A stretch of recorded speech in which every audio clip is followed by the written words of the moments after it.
O anfitrião hoje é o querido professor Arthur. Esse cara excepcional, meu grande amigo. Vamos ver, o Arthur tá chegando aí.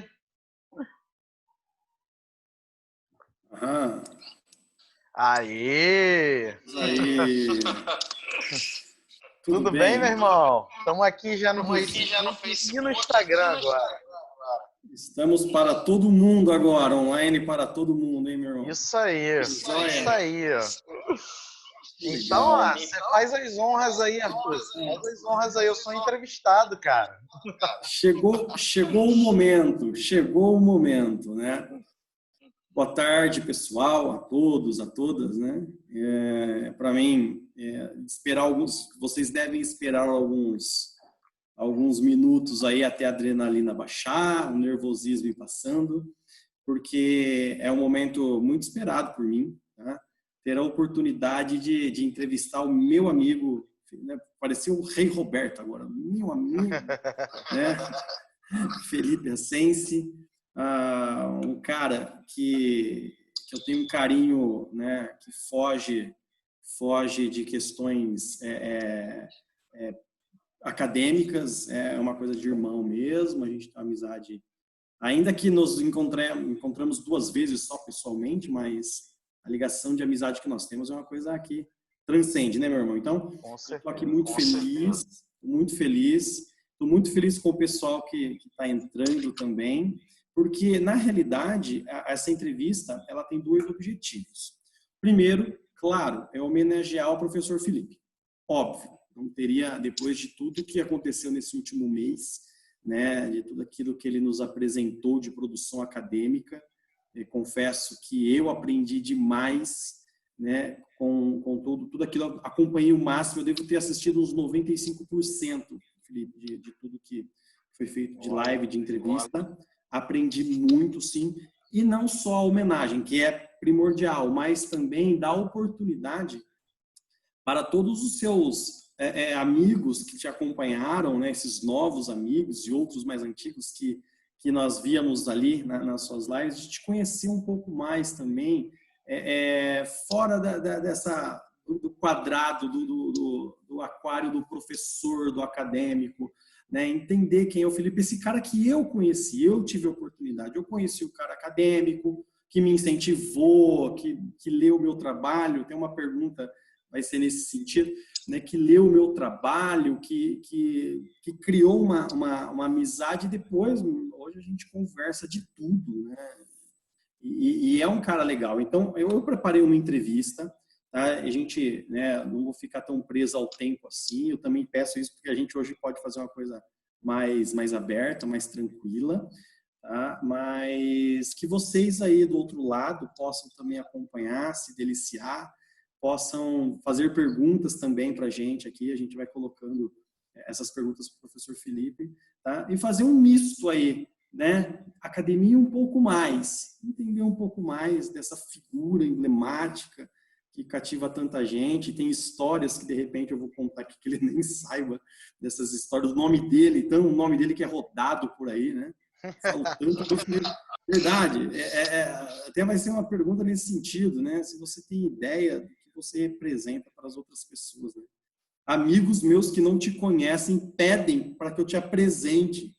É uma coisa muito bacana. Pô, eu quero conhecer esse cara, tal, né? Leem o teu currículo, fazem até perguntas, mas ele dorme? Eu falei, dorme, cara, né? Então, você tem a sua representatividade no nosso meio. Então, professor Felipe, nós abrimos agora, então, o nosso arquivo confidencial, o louco, bicho. Vamos lá. E viu, pessoal, na realidade, eu não sou entrevistador, tá bom? Sou alguém que gosta de falar, mas não existe uma lógica, um roteiro nisso aqui.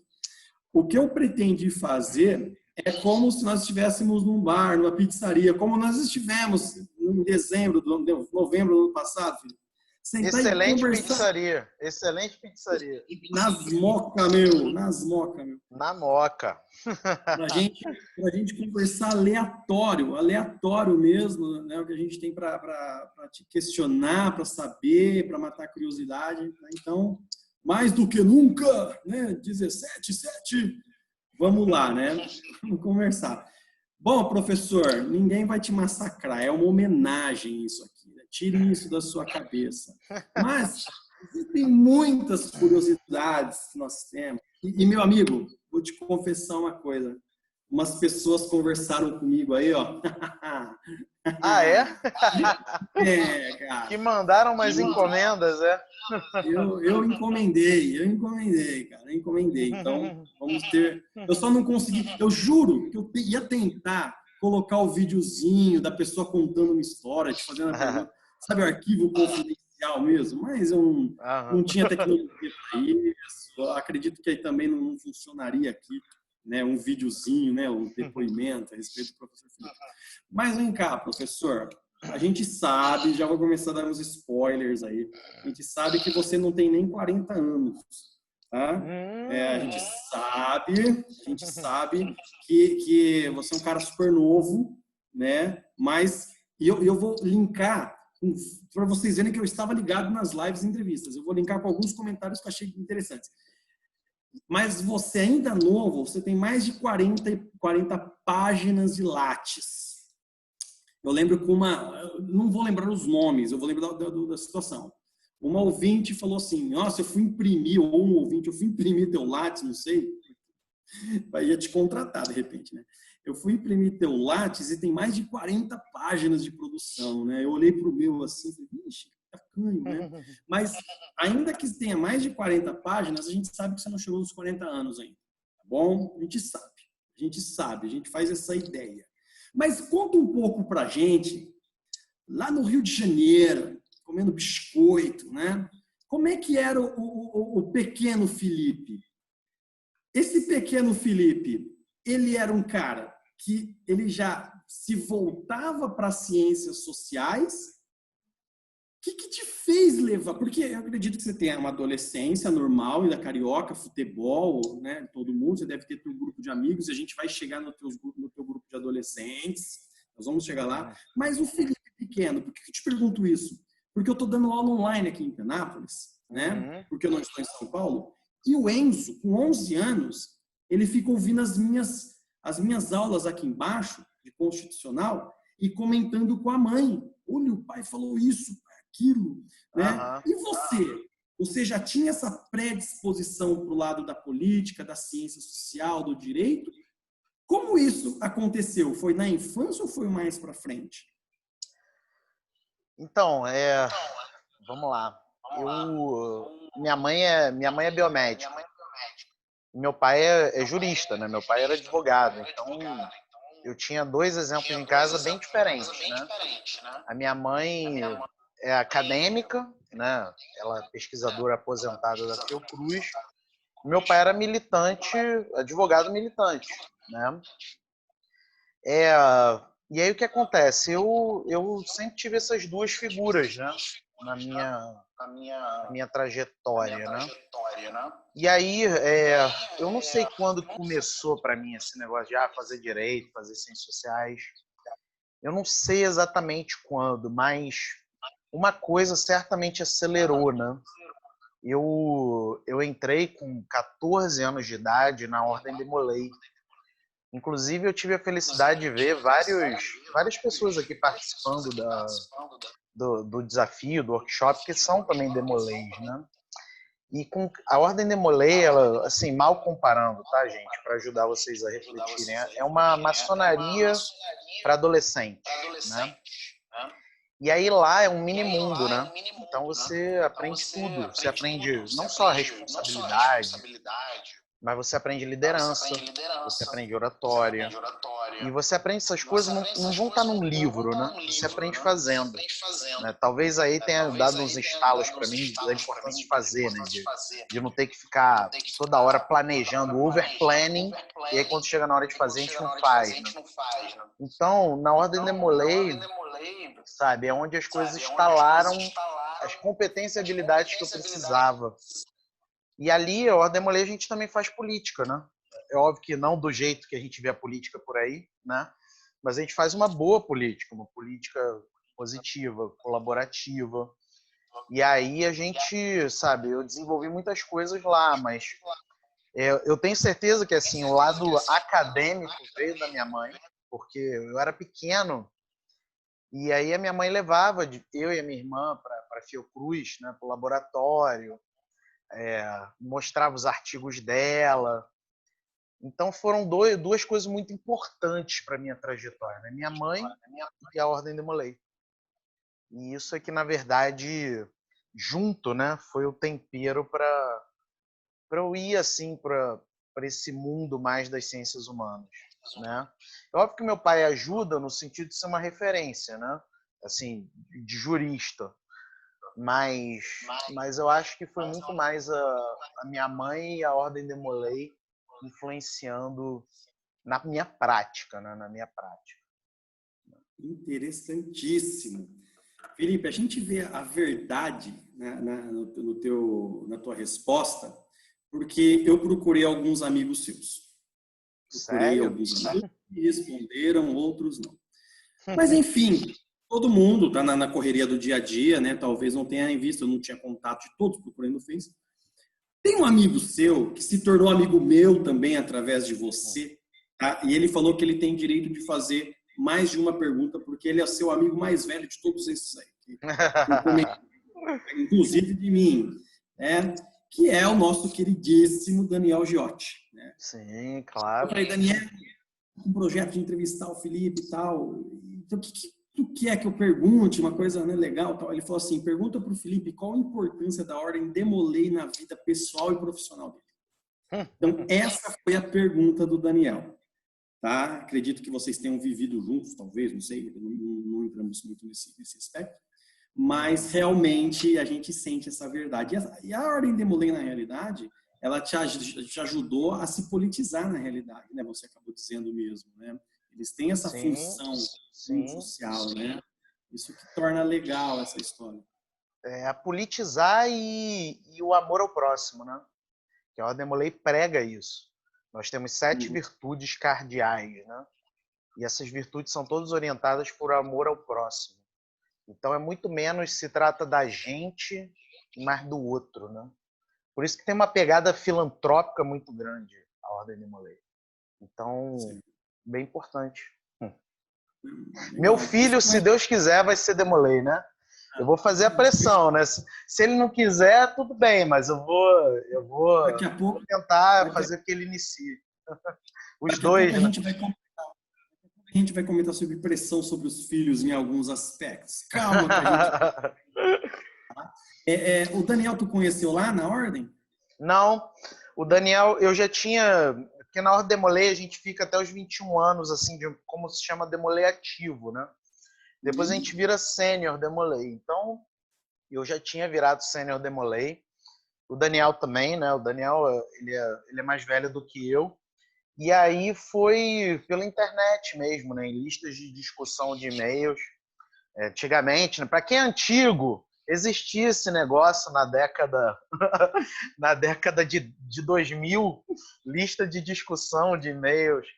E aí eu conheci o Daniel ali, entendeu? Olha só, Arthur, porque eu também te conheci não numa lista de discussão de e-mails, mas também eu te conheci pela internet, né? E aí a gente começou a se aproximar, e aí é óbvio que a Ordem de Molay facilitou para a gente criar uma identidade maior entre a gente, né? Eu era de Molay, ele também. E assim, aí foi dentro de uma lista de discussão de Molay, mas não foi dentro da Ordem de Molay em si, né? Eu nunca tive no mesmo templo que o Daniel. Olha que curioso. Aliás, a coisa doida, né? Como que na nossa vida a gente não precisa necessariamente estar no mesmo espaço físico de uma pessoa para uma pessoa ser amiga, né? Como a gente, entendeu? E tantas outras pessoas que eu tenho a bênção de ser amigo, né? Então, coisa legal isso.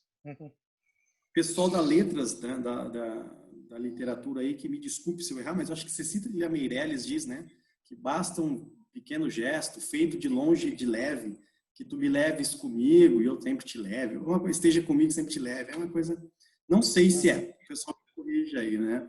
Mas olha, Felipe, então você teve uma adolescência dentro da Ordem de Molay, que deve ter sido muito bacana, porque Sim, ajudou a construir esse mudou minha cara bacana, vida. construiu Mudou esse minha cara vida. bacaníssimo. Mas dentro da adolescência, eu já não estou falando mais do pequeno Filipinho, né? Uhum. Dentro da adolescência, eu queria entender algumas coisas e coisas que podem ter mudado na sua vida. Eu queria entender o seguinte, Felipe. Certa vez eu escutei uma palestra sua online, há uns anos atrás, uns 3 anos atrás, que você falava em persistência e que você queria, porque queria tocar guitarra igual o Slash. Meu Eu irmão, ainda acho que eu toco, mas não é um me consenso. responde a dúvida. Isso é dúvida de todos os nossos ouvintes aqui. Que história é essa de curtir raça negra? Cara, eu sou o cara que viveu a década de 90, adolescência na década de 90. E a década de 90 tem essa peculiaridade musical, né? Não só raça negra, né? É Tem, verdade. tem o axé também. Pô, eu gosto de El Tchan, cara. El Tchan, É, Terra Samba, entendeu? meu Deus. Foi a melhor, eu acho, a melhor década musical brasileira foi a década de 90. Tá, tem aquela Eu acho coisa cult, não, mas tem MPB e tal. Eu gosto da década de 90, pronto, né? Eu acho legal pra caramba, dor de cotovelo, mas é isso aí, é legal, é eu legal. Eu achava que o Felipe era do hard rock, do Slash, do Não, Guns. também gosto, também gosto. É, então tá bom. Tá bom. Mas então você ouve raça negra mesmo, né? Tudo, Soweto, arte Os teus fãs, popular, tudo. os teus fãs pediram para que Pericão. você os teus fãs pediram para que você cantasse uma música do Raça Negra, então. Então, aí eu tenho um problema, que eu não sou essa cocada toda na música, né? Prendendo a língua, hein? Prendendo. Mas Você jogou fora. Né? Vamos tem que lá, vamos lá. prender. Você jogou fora a minha ilusão, a louca paixão. É isso Pô, aí. década de 90, gente, é inegável, é a melhor que tem. Ah, meu amigo, mas vamos lá. Eu quero lhe fazer uma pergunta de adolescente também. E antes de fazer a pergunta, eu quero te mostrar algo que eu reservei do meu armário aqui para você. É isso Nossa aqui. senhora. É isso aqui. É isso aqui, tá? Nossa Eu senhora. tive Ah. uma informação sigilosa, tá? Que a Gisele é São Paulina. É. Ah, Eu a também não sei Gisele, por quê. Assim, não faz nenhum sentido para mim, mas ela é. a Gisele é São Paulina. Então eu quero te perguntar, como que surgiu essa ideia de Flamengo na sua vida? Aí, antes de Flamengo, eu quero dizer o seguinte, o Giotti, por ter prerrogativas, no final da entrevista a gente vai fazer o pinga-fogo do Giotti, tá bom? Aguarda aí. Nossa. Aguarda o pinga-fogo do Giotti. Mas e aí? Teu pai te influenciou alguma coisa a ser flamenguista? Tem alguma coisa nesse sentido? Porque minha história é a seguinte, meu pai era santista. Ele não deixou eu torcer pro Santos. À época o Santos só tomava cacete. E ele virou e falou o seguinte, santista não, vai torcer para outro time. 91, Nossa 92, era esse time aqui que estava ganhando tudo, né? Então vamos lá. Por que flamenguista? Teve alguma influência familiar? Cara, minha mãe é tricolor praticante. Meu pai é Mas tricolor das vascaíno, Laranjeiras, não esse aqui. tricolor das Laranjeiras, um pequenininho aqui do Rio, lá do Rio, né? Sim, Lá do Rio. sim. Esse daí é pequeno Essa também, cadeira. mas não é pequeno igual do Rio, não. Não é pequeno igual do Rio, não. Mas, ó, minha mãe é tricolor das Laranjeiras, meu pai é vascaíno. Eu sempre fui um cara contra regras, né? E aí, e olha que meu pai converteu vários primos meus. Meu pai converteu vários primos meus. Só não conseguiu comigo, né? Então, eu e a minha irmã também. Minha irmã é flamenguista também. Né? Como que Então, surgiu? a gente é a resistência. Mas como é que surgiu isso? Deixa eu fazer reforço mental aqui. como é que surge essa história do Flamengo? Eu não entendo. Não teve nenhum tipo de influência da família, então. Não teve, assim, não teve uma influência. Eu tenho um tio que é flamenguista, então ele acabava falando muito de Flamengo comigo, que é o tio Márcio. E o tio Zé Luiz também era, então veio talvez por ali, mas eu não, assim, Flamengo a gente não sabe, né? Por que você ama sua mãe? Né? Você ama. Então é aquela coisa, né? Entrou. Então não houve nenhuma pressão familiar. Então você não tem essa característica da pressão familiar. Então, Não rolou. Quer dizer, rolou pressão familiar pro oposto, né? Mas a dona Flamengo não. Gisele, a dona Gisele, ela pediu para lhe fazer uma pergunta. Então, falei que eu conversei com algumas pessoas legais, né? A dona Gisele, querida amiga, ela pediu para falar o seguinte, que se você não se importaria se se os filhos dela torcessem para o melhor. Curiosidade. Só pra gente. Qual é o melhor? Qual é o melhor? É isso daí. Tá. Então, a minha esposa ela pode influenciar tudo nos nossos filhos, mas nisso não. Isso aí não. Isso não. Isso não. Isso eu vou fazer o meu trabalho como os molequinhos virarem flamenguistas, como já estou fazendo, tudo tem camisa do Flamengo, tudo direitinho, tá? Então, estamos aí num caminho bom, né? No caminho bom. Como diz um famoso filósofo aí, tem que manter isso aí, tá? Tem que manter isso aí. Tá ok. Tá ok. Né? Tá. Mas enfim. Bom, então, né, fique aqui para a G, né, que ela não ouviu a resposta que ela tanto queria ouvir. Mas vamos lá, vamos caminhar. Tudo bem, meu querido flamenguista. Eu acho que o legal é isso mesmo, cara. É a gente ser amigo, independentemente de time, de religião. Existe uma coisa muito maior que nos une, e casamento é isso também, né, cara? Existe algo bem mais. Falei em casamento, eu já vi minha esposa subindo aqui, que está online. E Felipe, você fez 2 graduações, né? Rapidinho pra gente, você era um adolescente, então a gente está na fase do adolescente. Você já falou que te levou para ciências sociais para o direito, eu não quero ser redundante nesse sentido, mas as escolhas das universidades, o que te levou a escolher essas 2 grandes, porque são universidades que eu admiro. O que te fez na tua graduação escolher essas 2 grandes universidades? Então, foram as que eu fui aprovado, né? Pensa só, Ciências Sociais foi aprovado na UERJ, e Direito foi aprovado na UF, e fui também aprovado depois na Unirio, mas aí eu já tinha começado a UF, né? Aí eu falei, vou ficar aqui na UF mesmo, aí eu nem fiz matrícula na Unirio, liberei né, outra pessoa que ficou com essa vaga.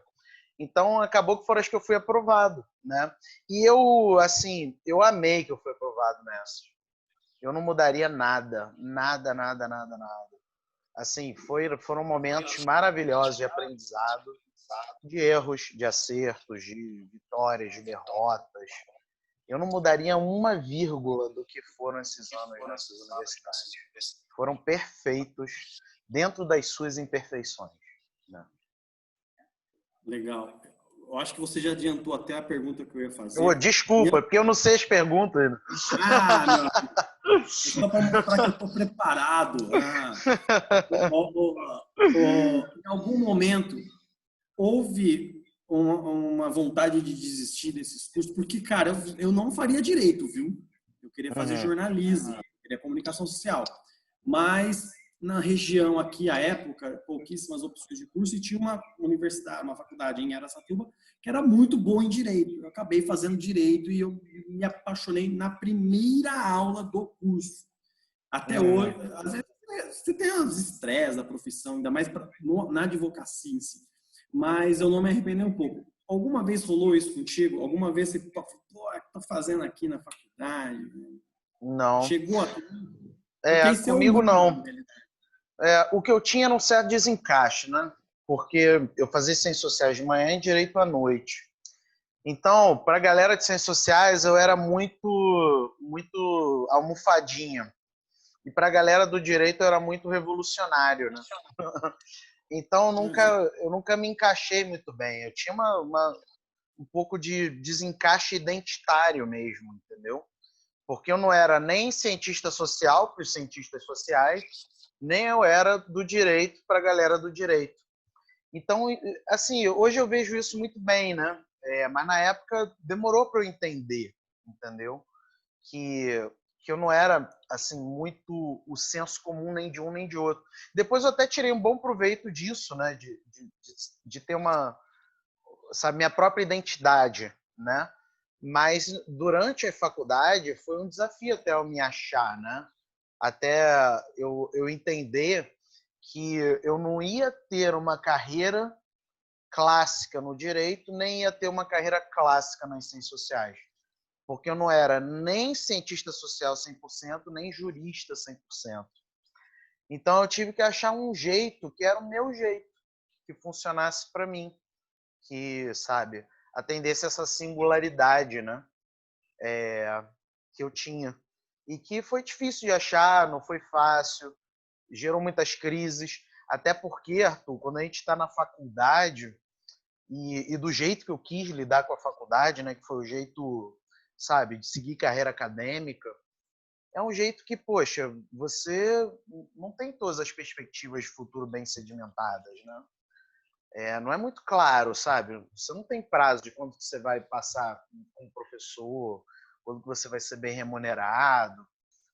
Então, eram inquietações muito grandes que eu tinha, que somavam essas inquietações identitárias, né?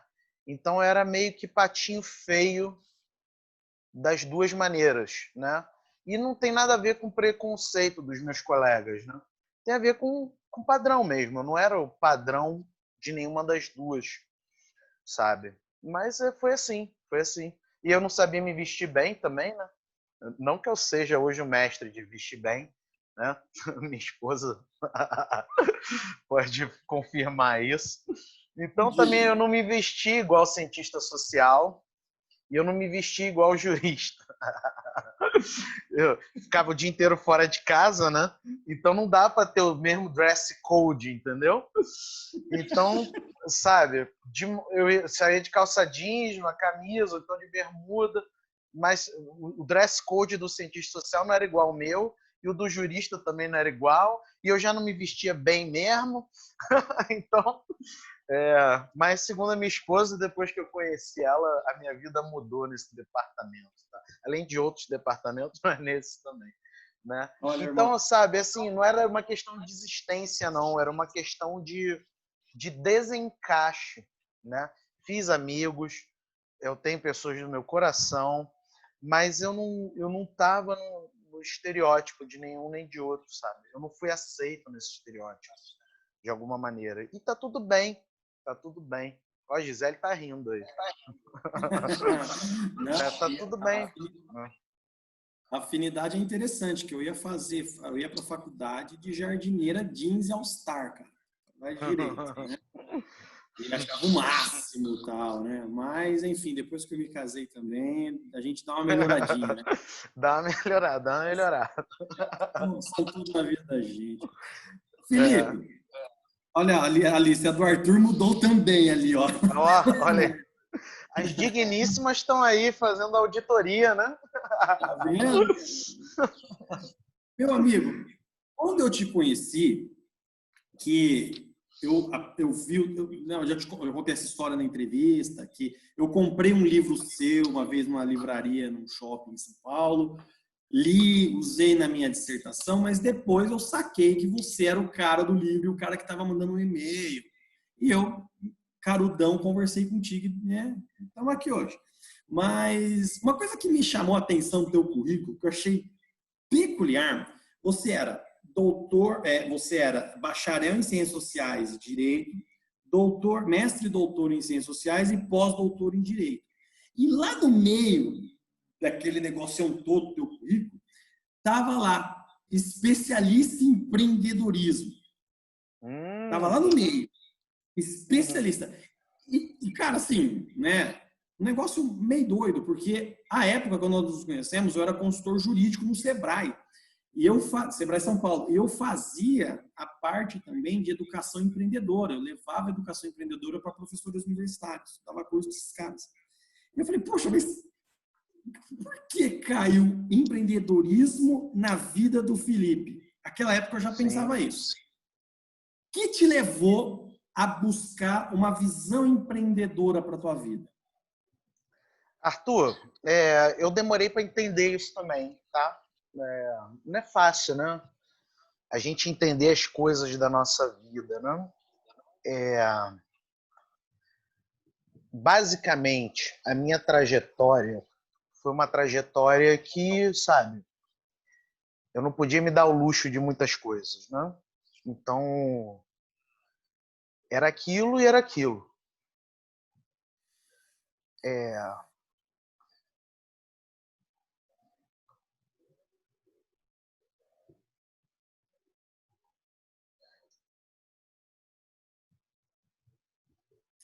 Meu irmão, sabe por que eu estou te perguntando isso? Eu estou te perguntando isso, cara, porque eu vou uma curiosidade que eu sempre quis perguntar para você. E eu vou tentar responder e você responde depois. O porquê do CAED Jus? E eu falo que o CAED Jus é maior que não sei quem, que é o concorrente, que eu não vou citar aqui agora para evitar problema. Mas o CAED Jus é maior que o nosso concorrente. Eu digo nosso porque, poxa vida, para mim, é camisa mesmo de coração. Então, o CAED Jus já é maior que não sei o quê. E eu percebia, Felipe, que quando você iniciou o CAED, era aquela história do Silvio Santos, cara. Você conhece o Silvio Santos, lógico, né? Ele queria um programa de TV, a Globo não deu, a Record não deu, não sei. O que ele fez? Ele trabalhou para comprar a emissora dele, cara. Então ele põe o programa dele que ele quiser lá dentro agora. Não sei se você está entendendo o que eu estou falando. Você empreendeu no sentido de criar algo que fosse acessível para nós hoje. Porque hoje os nossos eventos, os nossos, tá? Eu sou do conselho, acho que eu posso falar isso. Os nossos eventos, eles têm uma abertura que os outros não têm, cara. Então, eu vejo que o empreendedorismo foi a necessidade de você ganhar um espaço que, de repente, eu estou lendo, hein? Um espaço que você não tinha. Foi isso mesmo? E me conta mais. Quando nasce o CAED? Eu sei que o CAED, ele nasce do empreendedorismo, que você tem aí. Mas uma coisa está ligada na outra? Vamos lá. Vou tentar. Vou tentar. E tinha que ter combinado as perguntas, entendeu? Porque aí eu já ia chegar mais vacinado. Vamos lá. Minha vida talvez seja como de muita gente, né? Então, escassez, não é fácil. E aí, o que me preocupa e que eu acho que marcou muito é o seguinte: eu tenho que ter controle da minha vida, entendeu? Qual é o único jeito de eu ter controle da minha vida, na minha visão? É quando eu crio as condições de existência da minha vida, né? Então, eu não acredito que se eu terceirizar parte da minha vida, eu vou estar bem comigo. Porque eu sempre vou ter o medo de coisas que aconteceram voltarem. Beleza? Quando eu empreendo, eu estou fazendo uma homenagem ao controle na minha vida. Eu estou evitando que coisas que aconteceram aconteçam de novo. Por quê? Porque eu tenho as rédeas. Entendeu? Eu tenho as rédeas. Então, Arthur, eu comecei a empreender em 2012. Tá? Foi com o Instituto Diálogo. E maravilhoso, foi muito bom. Inclusive, o Instituto existe até hoje. A gente tinha um foco em capacitar os advogados, né? Que a advocacia não se ensina nada na faculdade, né? Como não se ensina nada em bando de faculdade, um monte de coisa, né? Inclusive para advogar. Então, cara, eu comecei a fazer isso com o Instituto Diálogo, eu e a Gisele, sozinhos, e a gente ficou bons anos aí ralando, né? E aí, em 2014, a gente criou uma editora, né? A Ágora 21. Nesse propósito de controle, entendeu? Controle da minha vida. Porque eu já estava cansado de ser alvo de decisão de outras pessoas. Então, porra, não pode. Eu não posso ter uma vida que, sabe, é alvo dos outros, que fica ao sabor dos outros. Então, eu tenho que criar minha rocha. E aí criei a Ágora. E aí eu criei em 2014, junto com a Ágora, um segmento no Instituto Diálogo chamado ID Acadêmico, que hoje é o que é o programa de produção acadêmica, né? E o ID Acadêmico foi maravilhoso. E a gente, desde 2014, a gente tem as turmas, a gente faz as turmas. E aí a gente começou assim, nossa, quanta gente quer seguir a carreira acadêmica, né? E não sabe das coisas, entendeu? Por quê? Acontece com todo mundo. Você passa a faculdade inteira e a maioria de nós não tem um professor que nos diz como escrever, né? Sabe, essa é a regra. A universidade que não discute carreira acadêmica, não discute como ser professor. Isso é um absurdo até, né? Mas é a realidade. Entendeu? É a realidade. As pessoas gastam mais tempo assediando as outras do que se dedicando às outras, né? E aí o que acontece? Eu falei, caramba, o ID acadêmico tem uma coisa legal aí, né? Muita gente querendo saber.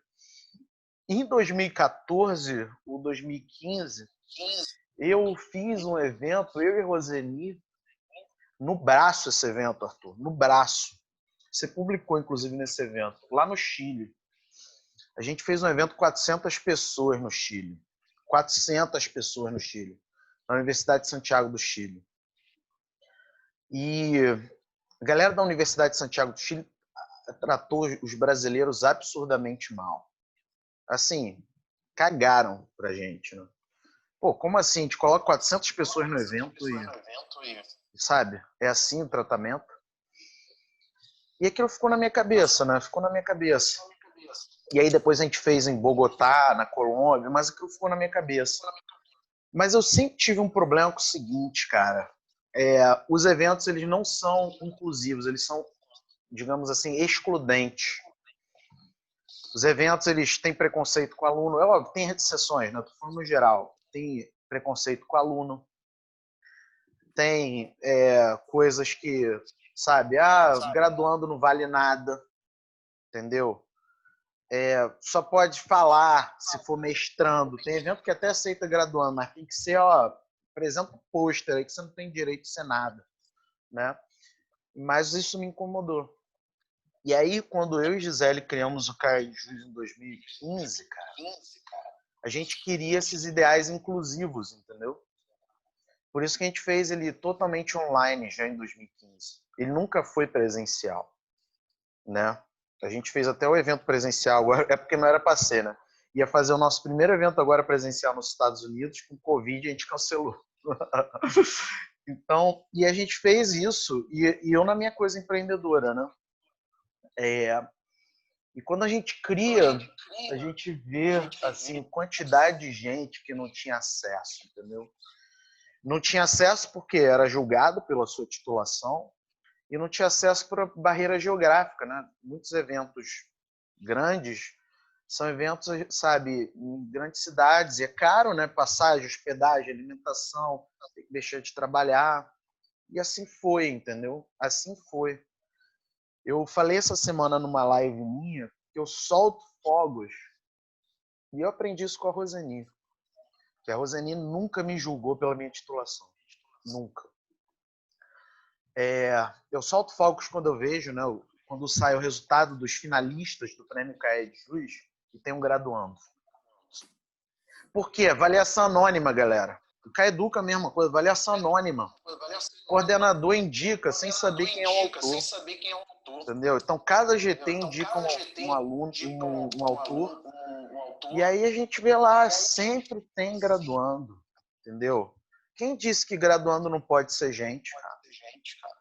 Então, juntou um monte de coisa, entendeu, Arthur? Juntou o meu medo de não ter controle sobre a minha vida, e com os meus traumas, né? Que eu já fui muito alvo de decisões de outras pessoas assediadoras. De também eu querer, sabe, criar um negócio que eu tenho maior orgulho, né? Eu tenho maior orgulho do CAED Jus e do Caeduca, porque não existe outro, né? É sem precedentes no mundo. Então, pô, cara, isso daí é um legado, né? É um legado.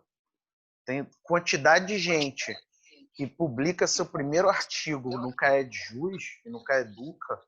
É uma coisa, sabe, surreal. Surreal. Então, juntou isso, esse propósito inclusivo, e juntou também a vontade de estar mais com a minha família, né? O empreendedorismo me permite isso. Eu, em 2009, 2010, Arthur, dava mais 50 horas aula. Cara, dentro de sala, 50 horas. 50 horas. E eu, tudo bem, não tinha filho nessa época, não tinha nem minha esposa nessa época, então dava para fazer, né? Mas quando eu casei, em 2012, ainda tinha uma vida louca. Eu viajava muito. Eu era cartão diamante de todas essas empresas aéreas, sabe? Eu viajei o Brasil inteiro. Tanto é que a galera entre live fala de onde é, eu falo, lugar aí, tal, lugar lá. Por quê? Porque eu já viajei muito, cara. Eu viajei a trabalho, vendendo meus cursos. Escola de magistratura, eu acho que eu já fui mais de 20, né? Mas, e aí? Não tô com a minha família, né? Então, muito dessa minha guinada empreendedora foi por causa de querer ficar com a família, entendeu? Ficar com a família. E hoje eu posso isso. Hoje eu posso. Hoje eu continuo com a minha carreira acadêmica, dando aula, fazendo o que eu amo, mas eu também estou com a minha carreira empreendedora. E isso, graças a Deus, né, as duas carreiras me fazem muito felizes. Muito feliz, né? Muito feliz. Eu sou realizado hoje do ponto de vista familiar, do ponto de vista de amigos, do ponto de vista profissional. Eu posso, assim, me orgulhar disso. Perfeito, Felipe. Ó, quero fazer um registro. A professora Roseli está nos acompanhando, tá? Então, fica o registro. Meu amigo, parece que nós não combinamos, viu, galera? Mas a pergunta que eu ia te fazer, mas eu vou fazer da mesma forma, mas de alguma forma você já respondeu. Respeito do CAED Jus, eu sou um entusiasta do CAED, estou sempre participando, né? Porque eu vejo que ele abriu portas para quem não tinha portas, e isso é a dádiva, né? Isso é maravilhoso. Mas experiência que eu tive a semana passada, tá? Eu quero mostrar para todos e contar para ti. Tem um amigo meu que sempre participa, tá? Ele é professor universitário também, doutorando, e ele trouxe com ele num artigo do último CAED um aluno dele graduando, certo? E este aluno ele não tinha condições de pagar a inscrição. Nós temos a bolsa, né? Nós temos a bolsa social, mas não aconteceu, né? Perderam o prazo, então, né? Acabou investindo no próprio aluno e o professor investiu no aluno e foram participar do CAED. Professor Felipe, esse artigo é finalista. Esse artigo é finalista. Olha isso. Eu espero que ganhe, mas ele é finalista. Uhum. Você não sabe a emoção que me deu ao ver isso. Esse artigo é finalista. Isso é muito legal. Então, é essa a tua emoção? Isso que eu quero te perguntar. É essa a tua emoção? É isso? Eu sempre torço pelo graduando, eu sou suspeito. Eu só não decido, né? Os coordenadores decidem os finalistas e uma banca externa, que não pode ser dos coordenadores, decide quem vai ser o premiado, né? Eu não posso decidir, mas eu sempre torço para o graduando. Por quê? Porque quando o graduando ele for valorizado, a gente horizontaliza mais a produção de conhecimento. E a gente passa a entender que todo mundo tem algo a dizer para todo mundo. E não sou eu que estou dizendo só isso, não. Foi assim que eu fui criado com a Roseni. Entendeu? Já que ela está aí, né? Roseni não me deixa mentir. Foi assim que eu fui criado com ela. Eu não conheço outro jeito. Entendeu? Eu senti outro jeito. Foi o jeito do julgamento, que foi o preconceito. Mas eu não conheço outro jeito de fazer conhecimento que não seja horizontalizando. Entendeu? Então, eu sou muito feliz de... eu torço pro graduando, tá? Inclusive, ano passado, o artigo do CAED Jus que ganhou foi do CAED Jus. Foi de um graduando com um doutor. Era graduando e seu orientador. Olha que legal. Olha que coincidência, né? Então, a gente já teve mestrando, CAED Jus, né? Mestrando, depois 2 doutoras, aí teve um que tinha acabado de se virar mestre, e teve esses 2 aí, o graduando e o doutor. Ou seja, todas as titulações já ganharam. Olha que legal. Né? E o Caeduca foi uma doutora. Não, uma mestre. A do ano passado. A desse ano, vamos ver como é que vai ser. Tá vendo? Quando é as cegas, né? É muito bom, né? Ó, eu vou tentar, a gente tem 12 minutos, vou tentar fazer aquilo que eu previ. Depois, se a gente tiver que continuar conversando, eu vou tentar fazer o que eu previ, pelo menos esses 12, depois a gente continua. A gente pode encerrar a live quando estiver terminando e começar uma nova, né? Sim. Ó, então, se eu conseguir, né? Se eu não parar de chorar aí. Nesse momento, você vai me dar licença, porque teve uma live que você nos esnobou. Então, Pô, esse bolinho de milho aí? Bolinho de milho? De cenoura? O que é? Olha, rapaz. Maldade.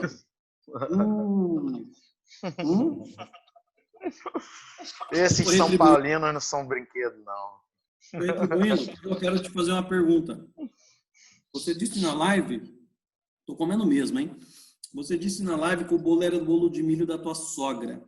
E eu sei que você está na casa da tua sogra que te recebeu nessa pandemia, você e sua saúde, ou tua família. Sim. Pergunta, qual que é a importância da tua família para isso tudo, meu amigo? Tudo, né, cara? Família é tudo. E eu tenho uma família grande, né? Porque a minha família original, digamos assim, é da minha esposa. Então, é tudo. Entendeu? É outra coisa que eu não consigo pensar. A vida sem família. Então, é só tudo. Nada menos que isso. Você conseguiu uma dádiva, meu irmão. Você conseguiu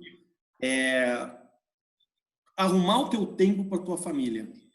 Como é que você conseguiu isso, Felipe?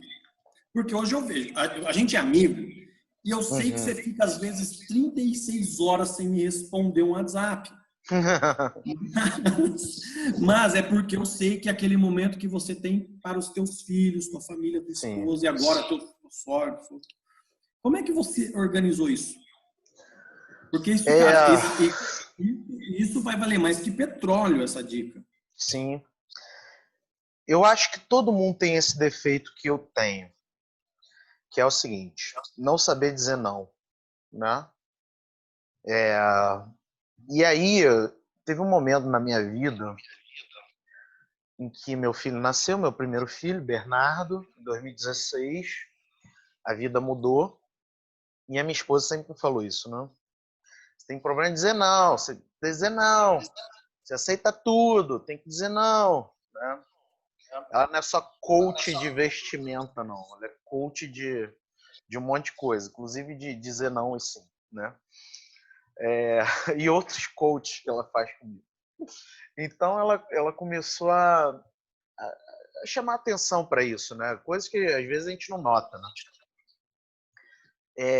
E aí o que acontece? A Roseni também já me falou isso, só que de uma outra maneira, né?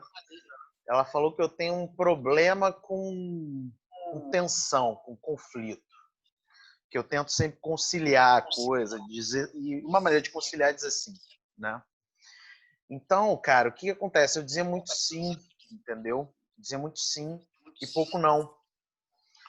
E aí, chega um momento na tua vida que se você diz sim para tudo, ou para quase tudo, você perde as rédeas, né? O controle mesmo. E eu comecei a virar as coisas quando o Bernardo nasceu, em 2016. Porque é o seguinte, a prioridade é a família, entendeu? E aí, olha como é que as coisas ficaram mais claras para mim. Se a prioridade é a família, assim, o mundo se abre. Por quê? Porque você começa a entender melhor o que você vai dizer não, o que você vai dizer sim, entendeu? Quando você tem claro o seu objetivo, você sabe estabelecer critérios de decisão. Então, tinha bando de convite para viagem, para palestrar e tal. Não vou, entendeu? Não vou, sabe? Hoje, inclusive, eu não vou mesmo, assim, independente de pandemia. Assim, 99% das palestras eu não vou, sabe? Por quê? Porque o objetivo é a família, sabe? O objetivo é a família. Então as coisas têm que ser, os meus sims têm que ser coerentes com esse objetivo, entendeu? Por isso que desde 2016 eu estou dando sim para tudo que está coerente com esse objetivo. E estou dando não para tudo que não está coerente com esse objetivo. Aí ficou mais fácil, entendeu? Era aquela história, sabe? Ah, vou sair de férias. Como é que era antes? Né? Ah, vou sair de férias, mas para onde? Quando? Com quem? O que precisa?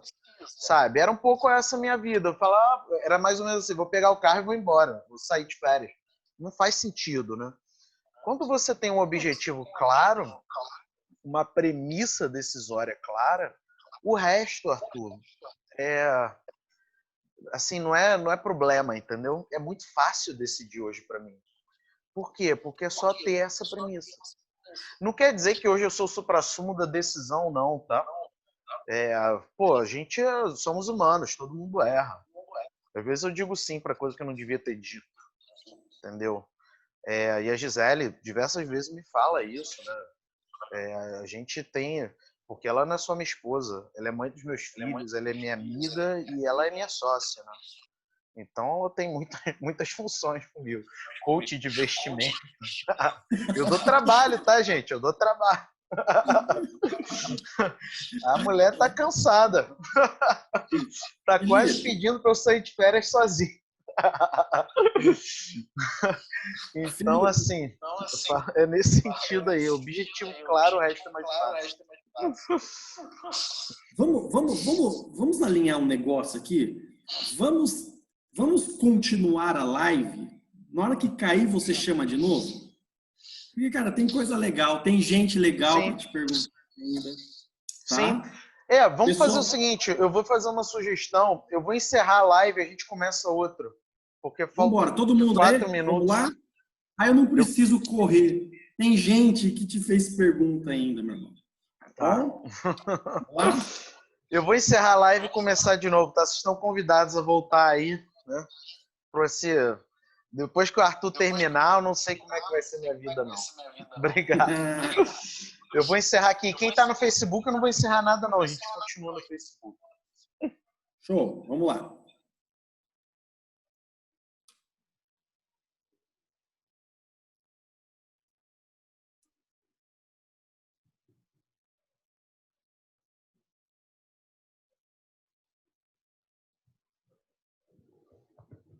Deixa eu só reiniciar aqui, porque para começar uma nova live tem que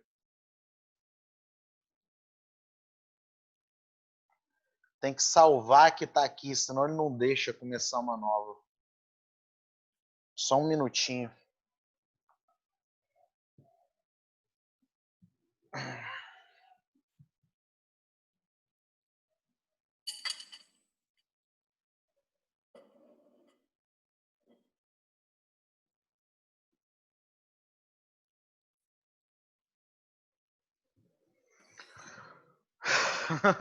Pô, você me deixou com fome com esse bolo aí, hein? Tô preparado para isso, irmão.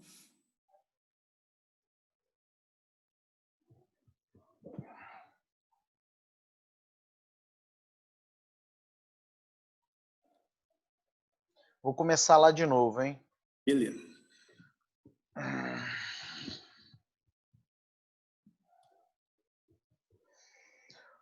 Ó, a Rose, Arthur, tá perguntando do seu bolo aí, hein? Ó, já recomecei aqui no Instagram. Vamos ver a galera entrando aqui.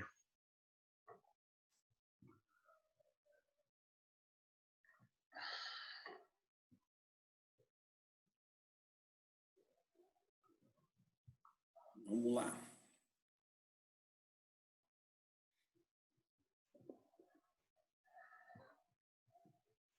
Uhum. Aham. Go back, meu irmão. Ó, o bolo é uma receita da Alice, viu? Ela que fez, agora à tarde. Ficou pronto, era 5 para 5, corremos, trouxemos, deixamos no ladinho aqui e falei assim, no momento certo eu vou utilizar o bolo. Para deixar todo mundo com fome, né? É para dar o troco, porque uns dias atrás, semana passada, estava lá comendo o bolo da sogra. Ah, cara de pau. Minha sogra me mima muito, rapaz. Minha sogra, ó. Isso é bom. Minha A minha sogra também. é top. A minha também, graças a Deus. Minha Pois sogra é, meu top. amigo. Pois é, eu pedi para reiniciar, porque a gente tem o pinga-fogo do Daniel ainda. Tá? Deixa eu só te colocar para a gente ir voltando, estou vendo que o pessoal está voltando também, mas eu te fiz essa pergunta da gestão do teu tempo, como você estava fazendo a gestão do teu tempo, na questão da família e tudo mais, que eu acho super legal, porque eu estou em pandemia, todos nós estamos em isolamento, eu estou hoje está fazendo 60 dias em Penápolis. Eu posso confessar algo para vocês? Eu, minha esposa e meus filhos, nós nunca ficamos tanto tempo juntos. Seguidos. Seguidos, né? Visto as idas a São Paulo, as voltas, eu conheci a Alice, eu já morava lá, ela aqui, então desde o primeiro dia de namoro, de paquera, de chaveco, não sei, né? A gente já vivia dessa forma. E eu me perco, às vezes, aqui, um monte de trabalho, tal. Vou ser entrevistado, né? Não é propaganda, mas às 8, então já vou sair de uma, já vou entrar também na outra para falar de liberdade religiosa. Cara, mas ver você falar, cara, é emocionante. Falo assim, pô, será que eu estou dando esse tempo mesmo que eles merecem? Mesmo eu estando aqui em cima, eles ali embaixo, né? Então, meu, assim, obrigado. Eu acho que isso vale mais, esse conselho vale mais que petróleo, irmão. Vale mais que petróleo. É aquela história, às vezes a gente tem que fazer o que tem que ser feito, né? Não tem jeito, mas eu acho que a gente aprende a dar melhores nãos quando a gente tem um objetivo claro. Pode ser outra coisa, tá? O meu objetivo é família, mas não tem nada de errado da pessoa ter outro objetivo, né? O que é importante é a pessoa ter um objetivo, entendeu? Ter um objetivo. E chegar lá e fazer as coisas acontecerem. Mas às vezes dá uma dosinha mesmo, né? Nessa quarentena, eu não tenho também ficado o tempo todo com os meus filhos, né? Eu tenho que também ficar com vocês um pouquinho aqui. Então, é isso aí. Felipe, a pergunta, hein? Eu vou contar a história e você vai me responder. Em 2013, quando eu terminei a minha dissertação e defendi minha dissertação de mestrado, você pediu para ler. Eu falei que escrevi sobre saúde, eu te cito e tudo mais. E você pediu para ler. Você já estava, de alguma forma, abrindo para mim a possibilidade de uma publicação sem que eu percebesse, haja vista que você estava ingressando no Ágora 21 como sócio, presidente e sócio, né? E eu me recordo que uma coisa que me marcou muito, tá? Você vê como as coisas marcam na vida das pessoas. Você falou assim, ó, manda para mim que depois do carnaval, eu leio no carnaval, eu te respondo para falar o que eu achei e tal. E isso demoraria umas 3 semanas, um pouco menos de um mês. E você em um mês, cara, em menos de uma semana, você me respondeu o e-mail, eu devo ter ele guardado aqui. Você me respondeu o e-mail falando assim: Arthur, eu li o teu texto. Aí você teceu alguns elogios, que eu não vou ficar falando aqui, porque não é essa a função. Mas você teceu alguns elogios no texto e falou assim: por que você não muda na página tal coisa, na página tal coisa? E eu falei assim, cara, esse cara leu mesmo, porque ele está indicando página, né? E você me convidou para publicar um amorzinho na minha vida, que é o ativismo judicial e direito à saúde, né? Que saiu pela Agora 21, né? E agradeci muitas vezes.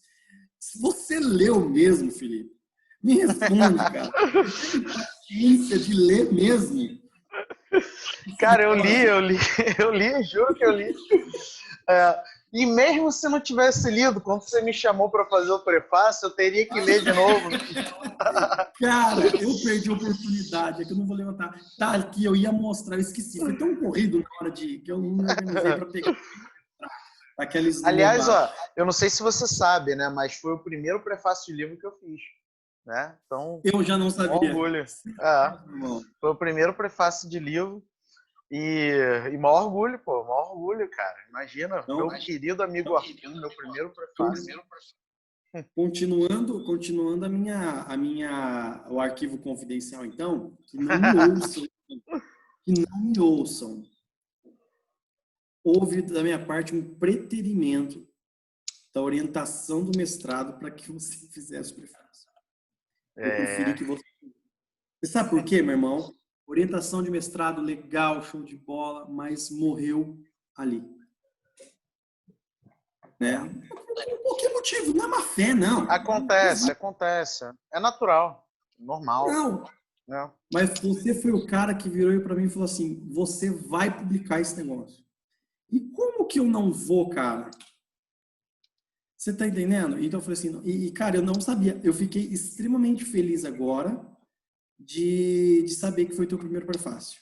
Eu não sabia. Então eu estou sendo surpreendido aqui. Agora fomos surpreendidos novamente, né? Que legal, cara, que bacana. Felipe, não, mas é curioso isso, né? Assim, a gente às vezes esquece de honrar as pessoas, né? Porque você vê, eu fiz esse prefácio já tem tantos anos e eu nunca te falei isso, né? Olha só como é que a gente se pega no contrapé. Por quê, né? Depois de tantos anos eu não te falei isso, sabe? É a correria da vida, né?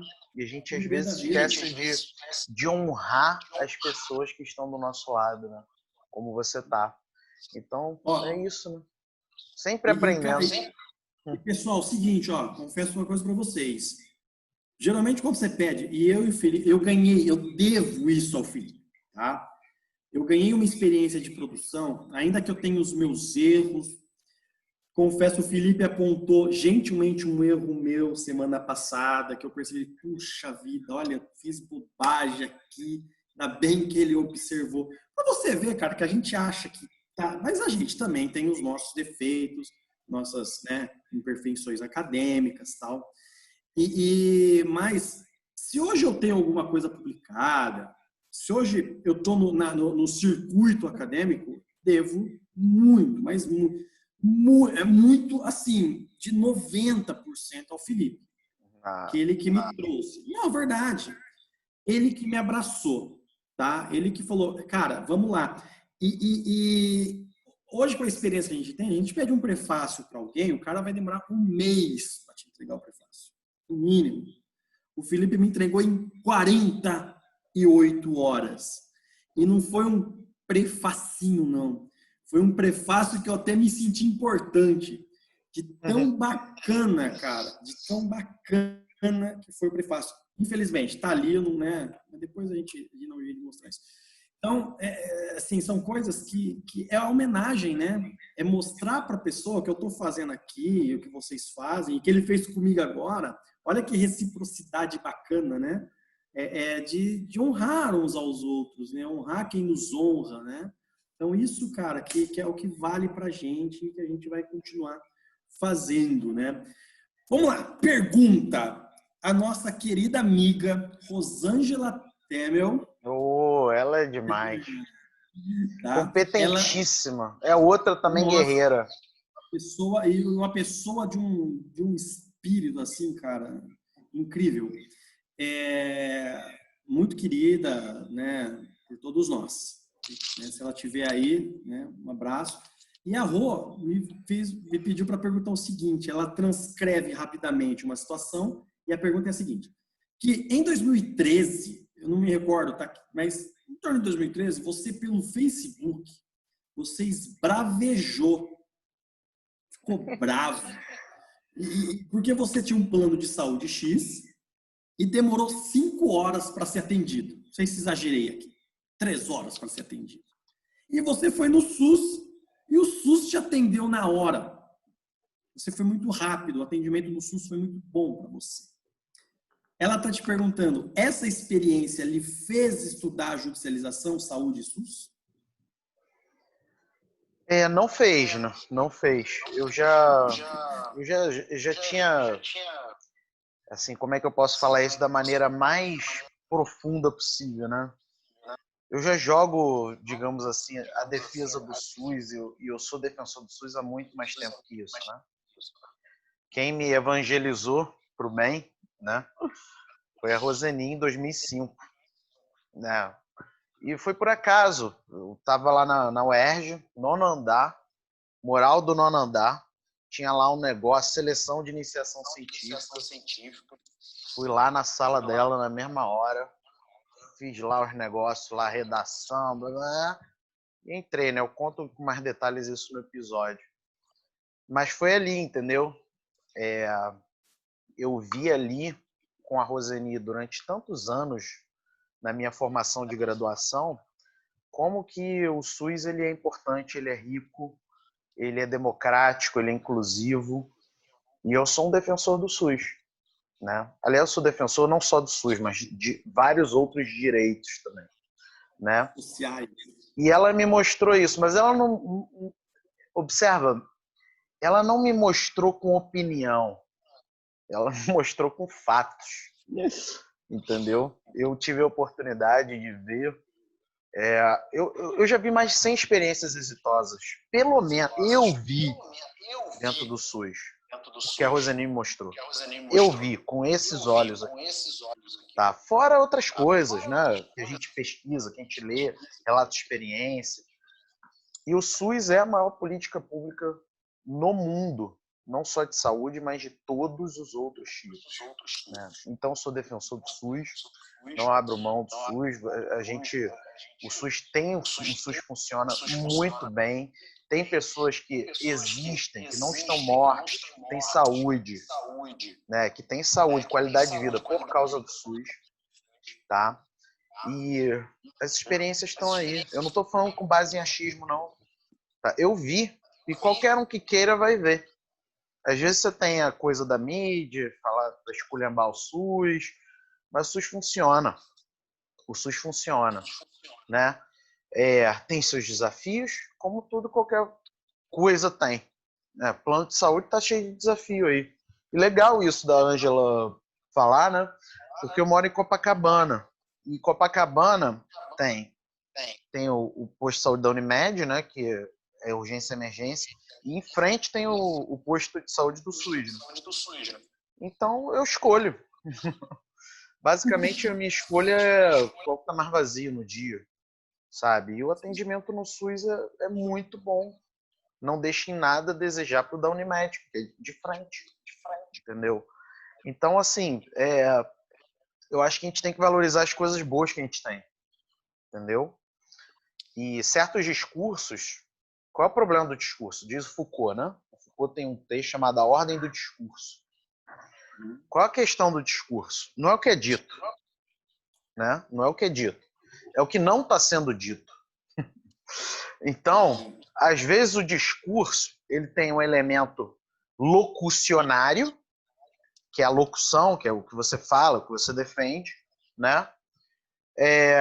E tem o ilocucionário, que é o que está por trás.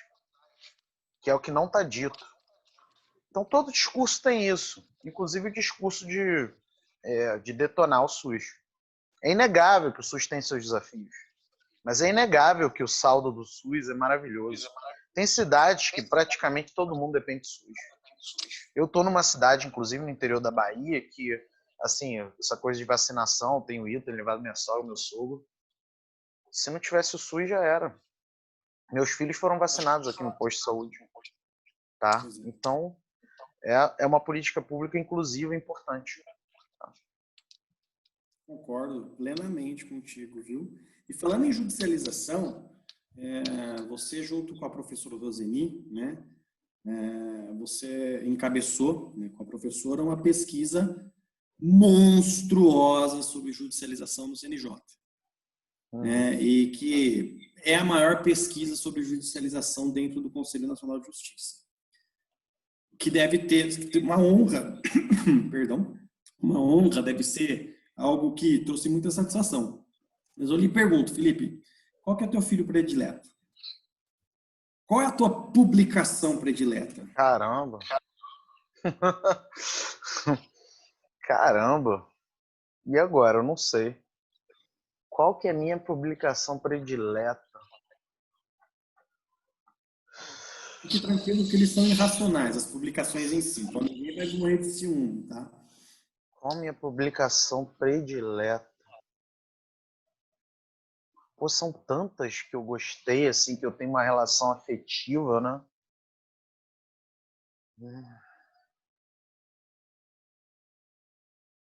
Mas talvez não pela repercussão da publicação. Não foi a minha publicação que teve mais repercussão, mas pelo símbolo dessa publicação, né? Eu, em 2014, eu tinha sido demitido da FGV, então estava desempregado, e por conta dessas coisas aí que eu já falei, né? Certas pessoas preferem um caminho que não é o caminho da ética. Então, fui demitido da FGV e aí eu estava desempregado, né? Segurando as pontas. E aí surgiu uma oportunidade. De publicar um livro sobre liderança. Eu comecei a escrever sobre liderança. E aí, o nome do livro se chama Liderança, frases históricas de impacto. Você tem esse, né? Esse livro não é um livro que ficou famoso, nada disso, não é best-seller, não é nada. Mas por que esse livro ele talvez seja o livro mais importante para mim? Porque é o livro da virada, entendeu?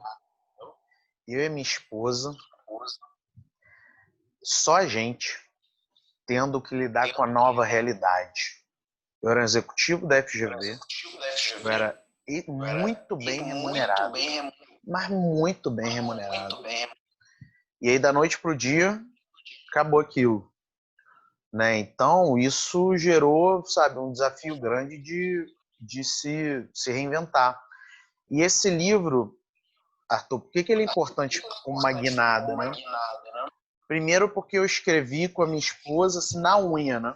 Ela me ajudando, me dando toda a condição psicológica para eu estar ali focado no livro. Eu focado no livro, ela segurando as pontas com outras coisas. E aí o Sebrae aprovou o livro. Tá? O Sebrae aprovou o livro. Tem um setor lá do Sebrae Nacional de livro, entendeu? É fomento, né? Fomento. Um setor de fomento. E aí, cara, eu não lembro quanto que foi o financiamento exato, mas era mais ou menos assim, uns 40 mil reais o financiamento do livro. E aquilo foi uma coisa... Não é o dinheiro não, tá? Porque o dinheiro foi pro livro, não veio pro meu bolso, não. Mas foi uma coisa de, sabe, sabe um estalo que dá na tua vida? Tu fala, ó, aquilo tudo que eu achava que era a coisa mais importante da vida, não é, porque existe um mundo para além daquilo que a gente acha que é o mais importante, do ponto de vista profissional, que eu digo, né? Existe um mundo para além do que a gente acha que é importante. E uns 3 ou 4 meses antes, um amigo meu tinha sido demitido, o Rodolfo. E aí, Rodolfo, ele 3, 4 meses depois, ele foi contratado como professor na Unirio. Ele passou no concurso para professor. Ele é um cara espetacular, antropólogo. Aí ele chegou e falou para mim, a gente foi almoçar, né? Eu ainda estava lá, mas o Rodolfo chegou e falou para mim, ó, Felipe, sabe o que é o mais legal de ter saído da FGV? É que existe um mundo muito melhor do lado de fora, né? Aí eu fiquei com aquilo. E aí quando eu saí, esse livro foi um estalo, sabe? De que existe um mundo muito melhor. E um mundo que eu poderia viver sem as restrições que eu tinha, e um mundo que eu poderia viver sem as situações negativas que eu passava, né? E foi um mundo maravilhoso que veio a partir desse livro. Então ele é um grande divisor de águas. Eu escrevi esse livro, quando o Sebrae aprovou, eu tinha que entregar o livro em 30 dias. Eu tive que fazer o livro em 30 dias. E foi por causa da minha esposa que eu consegui. Né? Então isso nos uniu ainda mais, isso nos fez estar ainda mais próximos, né? Fez com que a gente decidisse, né? Tivesse mais claro o nosso propósito, que era não depender de ninguém.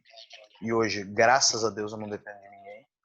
Se eu desligar o botão hoje de tudo da minha vida profissional, eu não dependo de ninguém. Então, foi esse estalo, entendeu? Eu acho que foi... Esse é um livro mais simbólico para mim, de tudo isso que aconteceu de 2014 para cá, né? E aí, em 2014 veio a editora. Final de 2014 foi aprovado para a UERJ. 2015 eu entrei na UCP, na USU, no mestrado de lá. Aí 2016, 2015 também caí de juiz. Aí as coisas foram indo, entendeu? Esse foi um estalo legal para mim, foi um estalo importante, né? Uma mudança de paradigma. Que legal da pergunta, e eu vou deixar claro para todo mundo que está acompanhando a gente que não tem nada combinado aqui, viu? De verdade mesmo, tá? Todo mundo Não, não tem não. E que legal, porque o que você possa imaginar? O que você imagina? Não, é o manual de direito, o compêndio de direito constitucional, que eu tenho também e tal, né? Mas não, olha que riqueza de significado você nos trouxe, né? Então, muito bacana, Felipe, muito bacana. Aproveitando, você falou da GV, e eu te conheci num dia, pessoalmente, lá, que eu saí de São Paulo, fui a Santo André, um dia que você estava dando aula na pós na GV, lá em Santo André. Né? E nós almoçamos, e se assinou até o compêndio para mim ali e tal, os meus 2 volumes. E falando em sala de aula, que você já falou que já chegou a dar 50 horas aula, o Tiago Rodrigues Pereira... Grande amigo também. Tiago Rodrigues Pereira pediu para te perguntar de alguma situação peculiar que aconteceu dentro da sala de aula. Se teria. Cara, vocês fazem as perguntas difíceis, cara. E agora? Pô, é Joga uma porque... aí. Situação peculiar em sala de aula. Cara, eu não sei se peculiar, eu não sei se é peculiar assim, mas assim, o Thiago também é fogo. Já que foi o Thiago que perguntou, eu vou falar de uma que tem a ver com... Não, mas aí não é tão peculiar, né? Teve uma vez, né? Teve uma vez na Uniswan, que é onde eu conheci o Thiago. Eu entrei na Uniswan em 2009. O Thiago já era professor lá. E a gente virou amigos, né? E ele é um dos grandes amigos que eu tenho, assim como você. E aí o Thiago, lá na Uniswan tem uma peculiaridade, né? Tem muito aluno que é policial, né? Por quê? Porque, sabe, tem alguma coisa lá que tem muito policial, entendeu? E, assim, policial no Rio de Janeiro tem que andar armado, mesmo que seja para assistir aula, né? Policial no Rio de Janeiro tem que andar armado, mesmo que seja para assistir aula, porque não é mole, não. Eu respeito muito quem é policial aí, que, sabe, é viver na tensão o tempo todo. E aí, eu tava entregando vista de prova, né? Tava entregando vista de prova. E aí o cara entrou na sala, né? Um aluno desses lá. Aí o aluno chegou, né? Aí entreguei a prova para ele. Aí ele, sei lá, tirou uns 3, 4, não lembro quanto foi, mas tirou nota baixa. Aí entreguei a prova, falei o gabarito. E aí chegou na hora do pedido de revisão, né? Ele chega para mim, levanta assim a arma. Quer dizer, eu tô assumindo que era policial, não sei se era, né? De repente não era. Tá? Ele chega para mim, levanta, só mostra assim. Professor, o senhor sabe que tem jeito para tudo na vida, né? Menos para morte. Como que a gente pode resolver essa parada aí? Cara, eu acho que foi Deus que chegou e falou para mim, né? Faz isso, porque hoje pensando, eu não sei por que eu reagi assim, né? Eu fingi que não via a arma. Eu cheguei e falei, cara, fala aí, qual é a questão? Qual é a questão? Aí o cara veio falar, eu falei, é o seguinte, ó, o gabarito é esse, mas vamos fazer uma parada? Vamos conversar com o coordenador, porque todo aluno meu tem direito de recorrer. E eu defendo o direito de recurso até o último minuto. Então, de repente, é a minha visão sobre o assunto. De repente, é a minha visão sobre o assunto. Mas tu recorre e vai dar tudo certo lá. Vai lá pro coordenador. Vai lá para coordenação. Eu não sei o que aconteceu, mas foi persuasivo. E o cara foi lá para coordenação. Aí ele recorreu e tal, mudaram a nota, né? E tchau, pô. Eu não ia ficar discutindo com o cara. Mas, assim, foi uma coisa bem pitoresca, digamos assim, que aconteceu. Né? Mas na hora eu não sabia como reagir. Depois eu aprendi que eu sou bom de reação, tá? No geral, para essas coisas surreais, até que eu sou bom de reação. Né? Mas foi Deus que falou, ó, vai por aí, né? Mas eu fingi que não vi. Então, aí o cara sentiu que eu estava jogando com ele, do lado dele, ele não insistiu, né? Mas era brabo. Nessa época, inclusive, porque eu dava aula em Bom Sucesso, dava aula em Campo Grande, dava aula em Vila da Penha. Assim, eu com frequência peguei tiroteios, né? Eu morava em Jacarepaguá na época, né? Na freguesia. Então, eu passava por muitos bairros, né? Jacarepaguá também não é o lugar mais pacífico do mundo, né? Então, era bem desafiador para mim. E era aula, gente, assim, sexta-noite, quinta-noite, sábado, né? Era punk, mas eu era feliz. Que bom. Eu acho que tava pensando numa minha, eu já caí do palquinho, cara. Tomei um capoto do palquinho lá do tablado. Esse tamanho, 1,90 m quase, do cara. Nossa Senhora. Quebrou alguma coisa ou não? Não, foi engraçado. Eu comecei a rir e fiquei sentado no chão, mas enfim. Felipe, partindo já para finalizando, eu guardei uma questão importante da professora Roseni. Tá? Ah, ela também mandou? Que legal. Né? Eu gostaria, e eu vou utilizar dessa pergunta para entrar nesse assunto, porque pelo que nós percebemos, isso é uma verdade, porque eu acompanho, eu posso dizer, você tem uma relação muito boa com os teus orientandos, visto todas as entrevistas que foram dadas por eles aqui, né? No programa. E você tem uma relação muito boa, cria uma relação de amizade, confiança, você escolhe bem o teu orientando e você realmente tem essa questão de trazer ele para perto de você e você criar uma rede com o teu orientando. Mas a professora Roseni, ela pediu para te questionar o seguinte, não é questionar, ela pediu para te perguntar qual o conselho que você daria, deve ter algum significado, para aquele cara que tinha tudo para dar certo, ele estava na rocha, ela usou esse termo. O propósito dele era a rocha. Ele tinha tudo preparado, ele tinha tudo para dar certo, estava tudo encaminhado, ele tinha um problema, ele tinha um objetivo, ele tinha uma missão, mas ele não conseguiu. O que você poderia falar para essa pessoa? Vamos lá.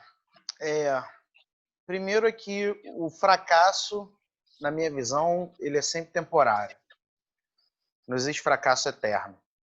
Não existe. Eu não conheço fracasso eterno. Eu já passei por poucas e boas, né? E não existe fracasso eterno. Essa é a primeira coisa. O fracasso sempre é temporário. Então, eu acho que eu diria para esse orientando o seguinte. Primeiro é que vai passar.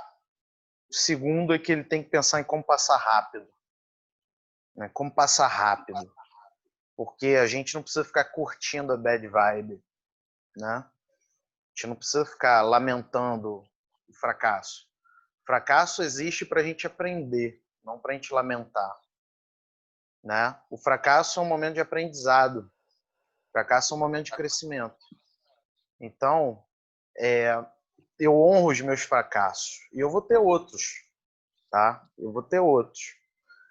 E eu acho que eu tiro sempre as melhores coisas dos meus fracassos.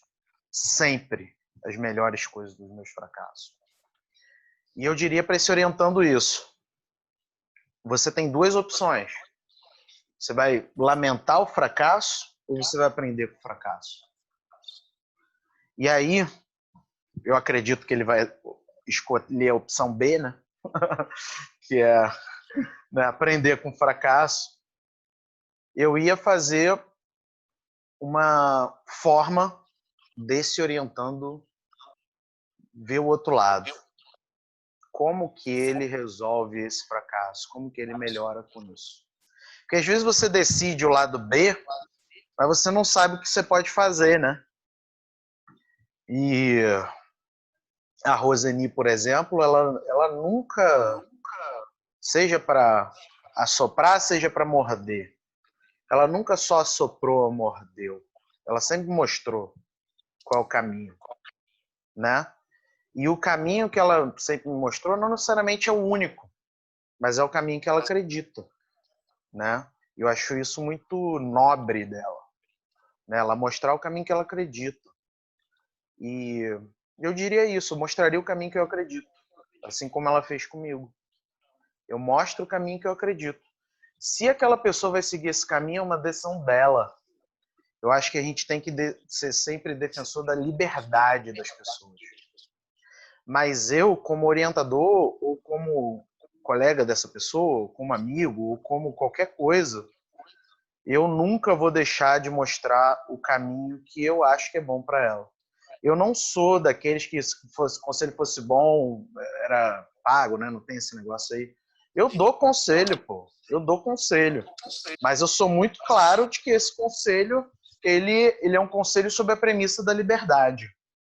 E que você sempre pode seguir um caminho diferente do meu conselho.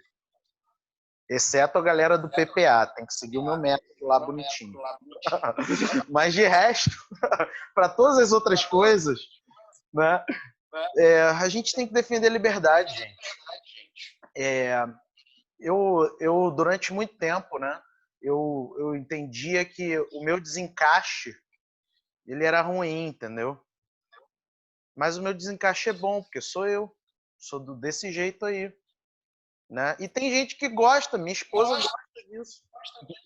Tá? Eu tenho amigos, né? Então eu aprendi a gostar do meu desencaixe, a respeitar meu desencaixe. E por isso, se eu sou um desencaixado, como é que eu posso padronizar alguém? Entendeu? Eu não posso. O máximo que eu posso é dizer qual o caminho que funcionou para mim. Né? A pessoa pode discordar de tudo da minha vida. Ela só não pode discordar da minha história. Porque a história foi eu que senti. Foi eu que passei as poucas e boas. Entendeu? Então ela pode discordar de tudo, da minha opinião, das minhas teorias, das minhas ideias, mas ela não tem como, sabe, contestar a minha história. porque a minha história faz com que eu seja o que eu sou hoje.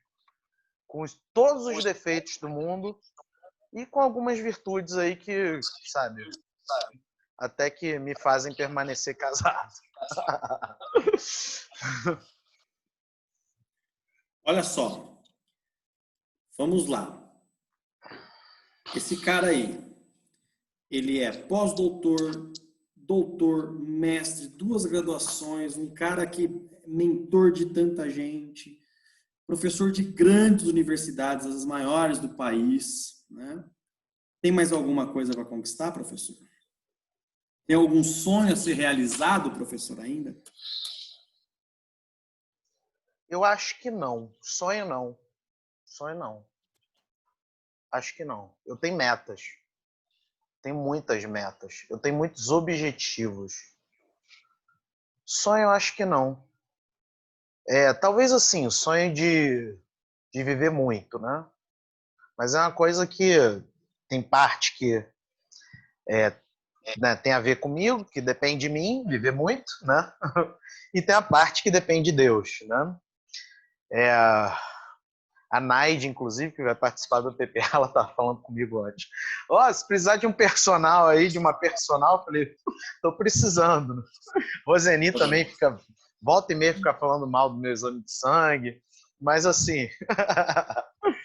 Ela falou aqui, ela Pô, falou, e tá com colesterol alto, a glicemia alta. Minha esposa também reclama. Mas assim, eu só quero viver muito, esse é meu sonho. É o único que sobrou. O resto eu consegui já.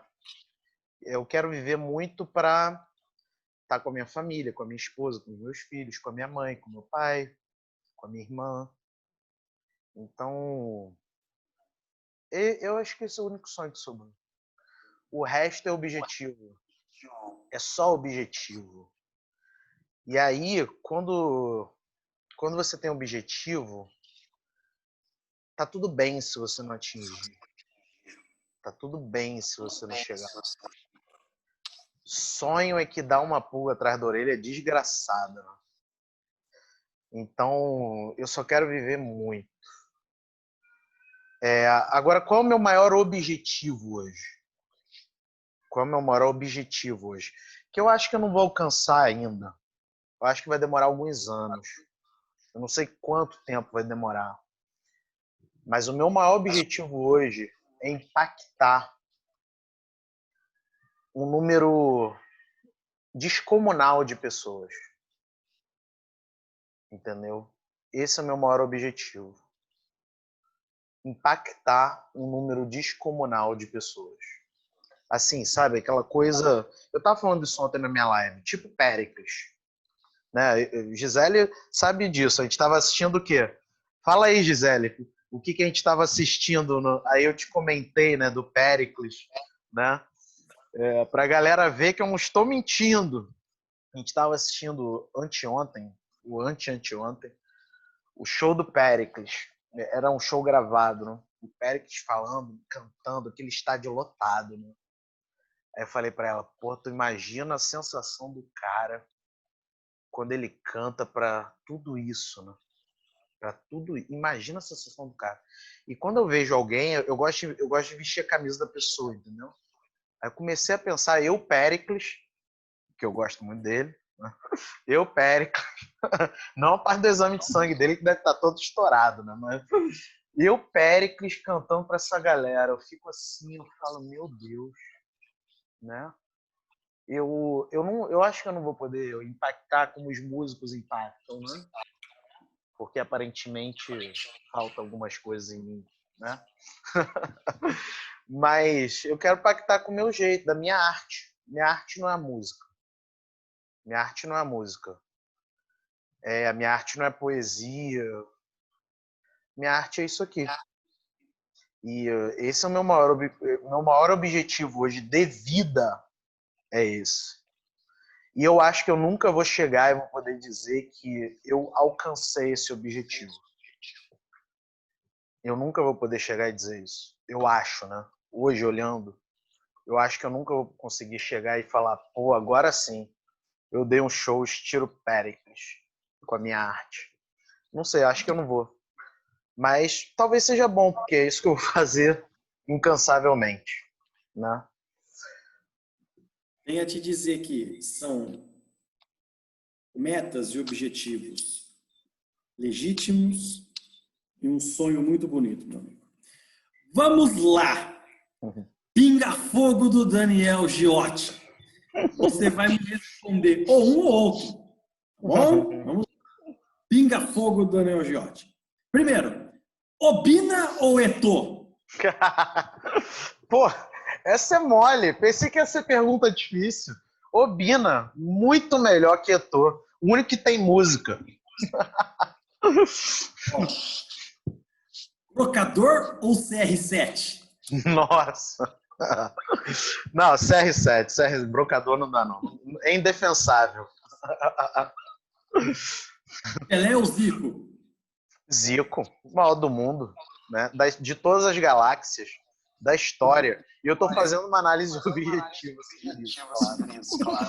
Eu tenho a teoria sobre Pelé e Zico, entendeu? Eu tenho a teoria que é muito fundamental. Vocês querem ouvir minha teoria sobre Pelé e Zico? Né? O Pelé, ele é famoso porque na época não tinha televisão em todos os lares e tal. Aí é muito mais o mito Pelé. É o que as pessoas propagavam do Pelé, entendeu? O Zico não, as pessoas viram. Aí é a guerra entre o mito Pelé, aquela coisa meio araguaína, araguaína não, araribóia, como tem lá em Niterói, araribóia, Saci Pererê, e tem quem fez, quem tem registros históricos, que é o Zico. Tá? Então tá bom. Ó, a Roseni falou Garrincha. É o outro também, Roseni, só araribóia. Tá? Ó, o último pinga-fogo Daniel Giotti. Quick morango ou vinho? Eu não acredito que ele perguntou essa. Eu vou contextualizar antes de eu responder. Tá? Vou contextualizar antes de responder. O Daniel, eu já fui muito para Juiz de Fora, né? Que ele sempre me chamou lá para palestrar e tal, não sei o quê. Então já teve uma época que eu ia para Juiz de Fora todo mês. E aí eu ficava na casa dele, né? Só que em Juiz de Fora tem um costume lá, não sei quem é que Juiz de Forano aí, tem um costume, as pessoas não jantam antes de meia-noite, entendeu? Então, tô morto, eu durmo cedo, tá? Eu durmo cedo. Eu e minha esposa, a gente bota os moleques para dormir, vai ver um seriadozinho e capota, tá? Então, durmo cedo. Aí chega em Juiz de Fora, o cara quer me jantar 2 horas da manhã, entendeu? Aí eu falei, pô, não dá. Aí pede vinho e tal. Eu não aguento, não. Eu gosto de dormir cedo. Então, a parada é a seguinte, ele ficava me zoando que eu não ia tomar vinho, que eu ia tomar Nesquik de morango, tá? Mas respondendo, em Juiz de Fora, Nesquik de morango. É que o Daniel demonstra, né? Eu creio que sim. Você é um cara elegante, fino. Tantas 2 da manhã, toma um vinho. Pô, 2 da manhã, cara.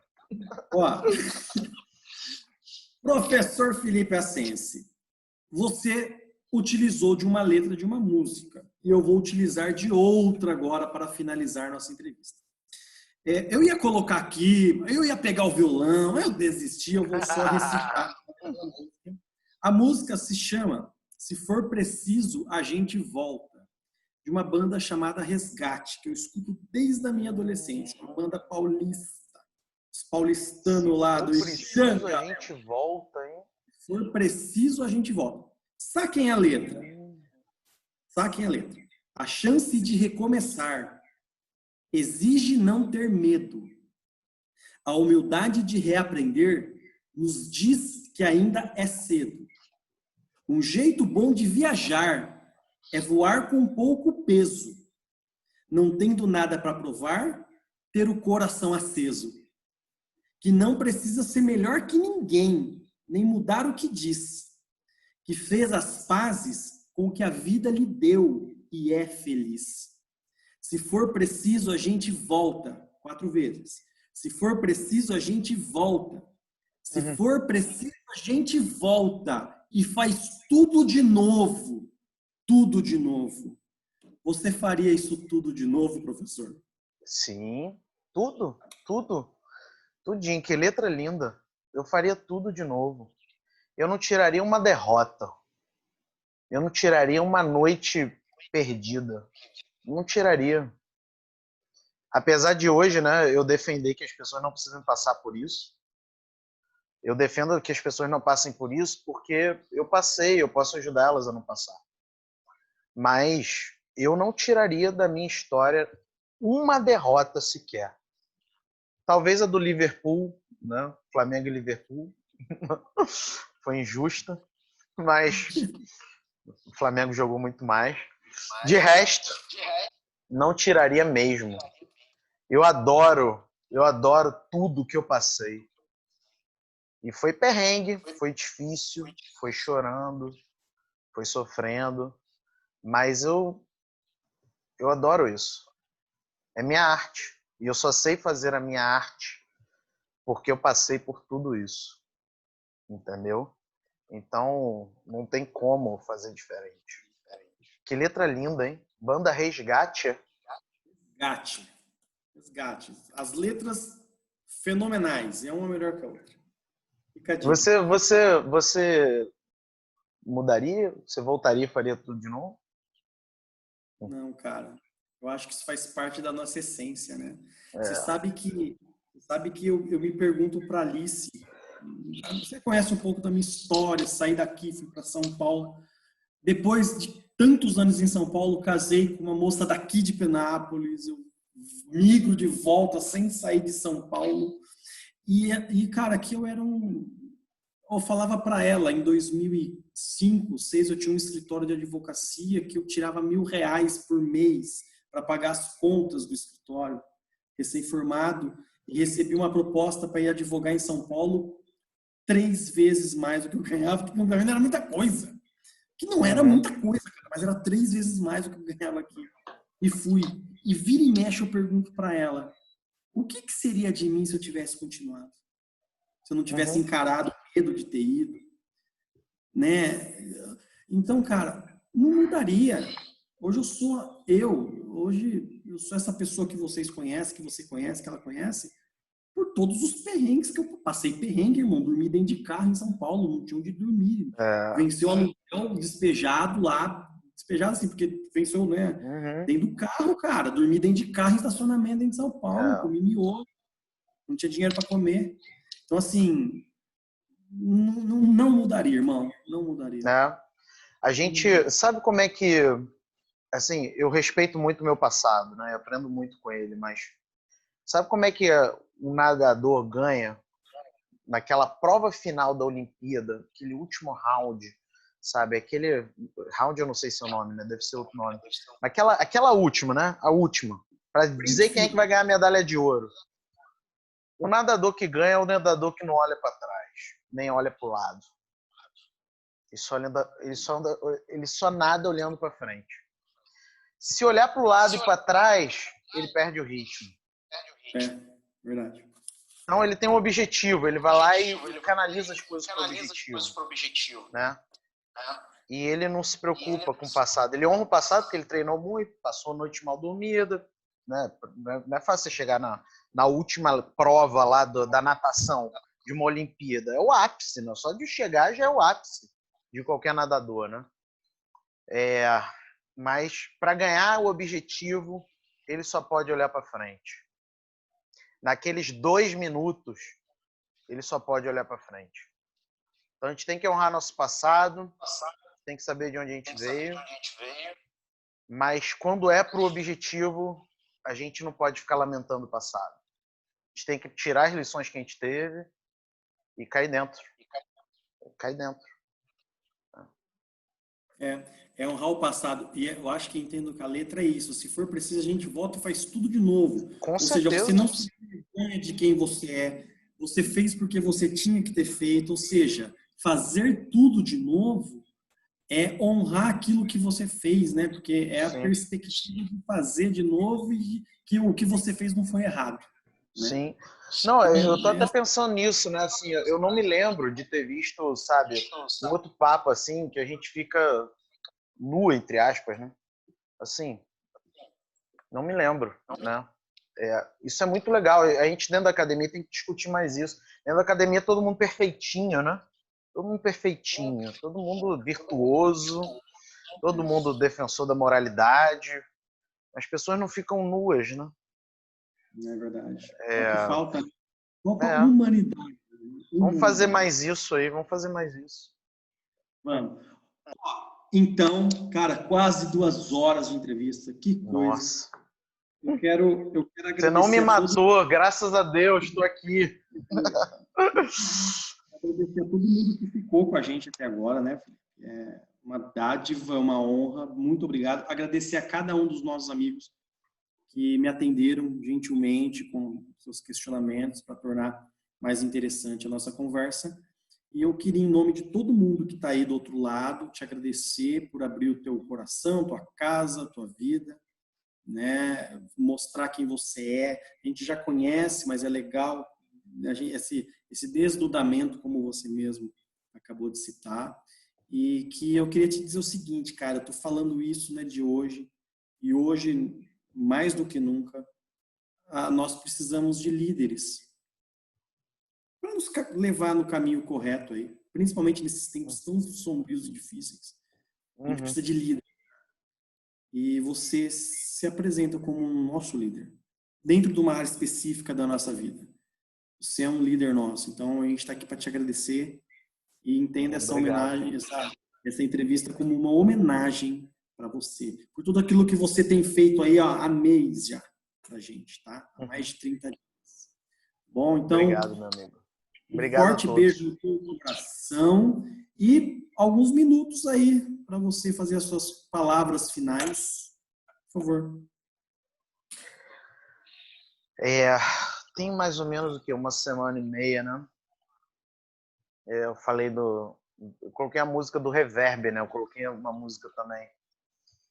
E a música, ela diz mais ou menos assim, né? Que o cara, ele tentou tanto a trajetória, né? Do personagem da música. O cara tentou tanto se encaixar, ele queria ser palhaço, né? E ele tentou tanto se encaixar nas coisas, sabe? Que ele chegou no final da vida dele e ele era frustrado, porque ele queria mesmo era ser palhaço, entendeu? E tudo bem, ele tinha um emprego, tudo bem, ele tinha conquistado as coisas dele, mas o que ele queria mesmo era ser o quê? Palhaço. E é uma música, né, que fala disso, né, de como que você não pode deixar de ser o que você quer ser, entendeu? E eu acho muito boa essa música. E como comentário final, né, a música termina mais ou menos assim. Ele se arrependia de não usar o nariz dele, o nariz de palhaço. E eu terminei a live naquele dia conclamando as pessoas para usarem o nariz de palhaço, né? E eu quero conclamar as pessoas novamente isso. Nem todo mundo conhece essa música do Reverb, mas é uma música muito legal e principalmente uma música que eu escuto com frequência essa música. Ela não é música para mim. Ela é tipo, sabe, uma coisa que eu tenho que lembrar, sabe? Tipo essa pulseira aqui. Igual a outra que eu já cortei, porque eu cheguei no meu objetivo. Esse objetivo aqui, um dia eu vou chegar nele também. Então essa música eu me forço a escutar, porque é uma maneira de eu também focar nos meus objetivos. De entender por que eu estou fazendo as coisas do jeito que eu estou fazendo. Então eu conclamo as pessoas, né, que também, sabe, assumam o que elas são. Entendeu? Assumam o que elas querem ser. E alcancem seus objetivos para isso. Não vivam uma história de outra pessoa. Não viva a história do seu orientador. Não viva a história do seu professor. Não viva a sua história, com os seus desencaixes, com as suas imperfeições, com os seus narizes, entendeu? E nunca deixa de fazer algo porque você vai ser censurado ou falado mal. Algo lícito, né? Ético, honesto. Mas nunca deixe de fazer algo lícito, honesto, porque você acha que vai ser censurado por alguém. Entendeu? Essas pessoas passam. Você fica. Então, assuma seus narizes aí. Tá? Assumam esses narizes, suas imperfeições. E o mundo fica muito, muito, muito maravilhoso quando a gente é bem resolvido com a gente mesmo. Acho que é isso. Lindo, lindo. Cara, obrigado ser com você. Eu estava vendo alguns comentários, vi a Alice falando assim, Felipe, eu tenho até ciúme de você. A Alice é uma figura. Não, ela é, cara, ela gosta muito de você também, da Gi, né? A gente tem, é um negócio meio de doido isso, né? Eu não conheço a Gi também pessoalmente, mas, cara, é família, irmão. Então vamos lá. Isso aí. Gente, ó, muito obrigado a todos. Hoje eu tomei conta do negócio, hein? Muito obrigado a todos. Que possa ser muito proveitosa essa entrevista. Essa aqui é a grande ideia. É uma homenagem ao professor Felipe, mas também uma dádiva dele para conosco, tá? Gente, ó, um beijo a todos vocês. Estamos à disposição, professor Felipe, eu também. Se precisar de alguma coisa, então aí. Gente, beijão. Até mais.